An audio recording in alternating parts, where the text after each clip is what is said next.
نمازوں میں لطف کیوں نہیں مل پاتا؟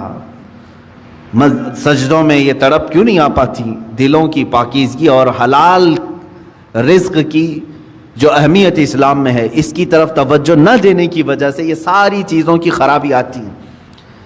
کسی نے کہا تھا آپ تو کہتے ہیں قرآن میں ہے، اللہ نے فرمایا ان الصلاۃ تنہی عن الفحشاء والمنکر، بے شک نماز ہر بے حیائی اور برائی سے روکتی ہے۔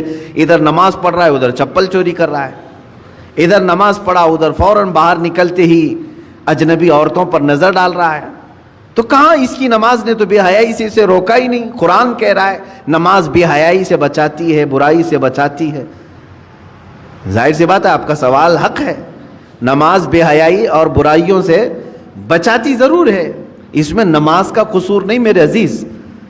نماز کو جس انداز سے پڑھنے کا حکم دیا گیا تھا وہ نماز تم نے اگر پڑھ لیا ہوتا، ظاہر بھی پاک ہو باطن بھی پاک ہو، پھر دیکھو تمہیں نماز صرف بے حیائی اور برائیوں سے بچاتی نہیں بلکہ مولا کے قرب تک پہنچاتی ہے، اللہ رب العزت کے قرب تک پہنچاتی ہے۔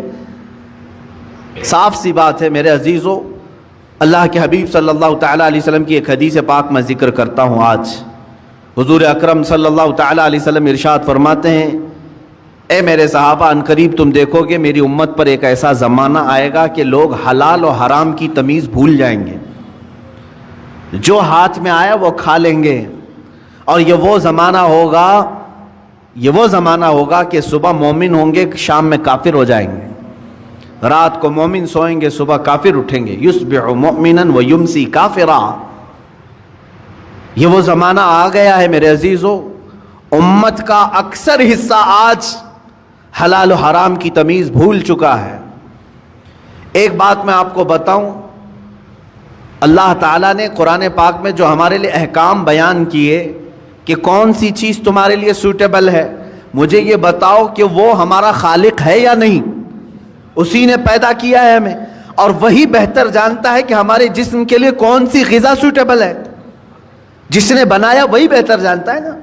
جب اس نے قرآن پاک میں ہمارے لیے فرما دیا کہ تمہارے لیے حلال سوٹیبل ہے، صرف پاکیزہ غذائیں، اور اس نے تو تمہارے لیے اتنا اہتمام فرمایا، تفسیر میں نے پڑھا اللہ رب العزت نے اس اشرف المخلوقات کو اتنی عزت دی ہے کہ زندگی میں اگر سب سے زیادہ ضرورت کسی چیز کی ہوتی ہے تو کھانے پینے کی ہوتی ہے۔ بغیر کھائے پیے کون زندہ رہتا ہے؟ آپ بغیر کپڑوں کے رہ لیں گے، بغیر مکان کے رہ لیں گے، بغیر پیسوں کے رہ لیں گے، لیکن بغیر کھانے پینے کے بہت کم دن تک آپ رہیں گے۔ یہ سب سے زیادہ ضروری چیز ہے آپ کے لیے، کھانا پینا، ہوا پانی۔ ہم کیا کھا رہے ہیں اور کیا پی رہے ہیں، کیا کما رہے ہیں، اس کا بھی اسلام میں بڑا گہرا تعلق ہے۔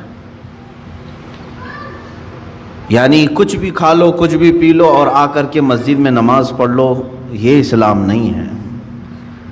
اسلام تمہیں اندر سے بھی پاک دیکھنا چاہتا ہے، باہر سے بھی پاک دیکھنا چاہتا ہے۔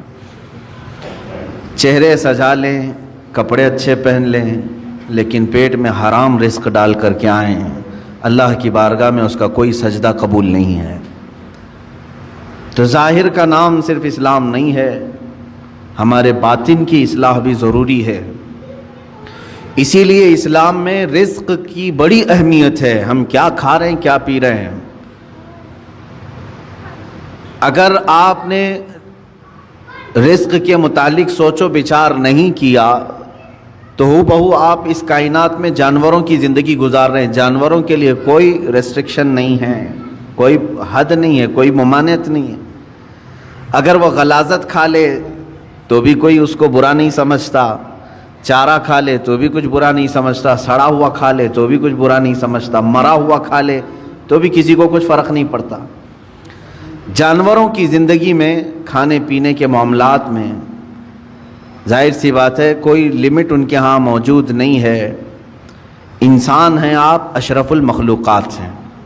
اسی لیے رب تعالیٰ فرماتا ہے یا ایھا الذین آمنوا، اے ایمان والو، کلوا من طیبات ما رزقناکم، ہم نے جو تمہیں رزق دیا ہے ان میں سے پاکیزہ چیزیں کھاؤ، پاکیزہ چیزیں کھاؤ، واشکروا للہ، اور اللہ کا شکر بجا لاؤ۔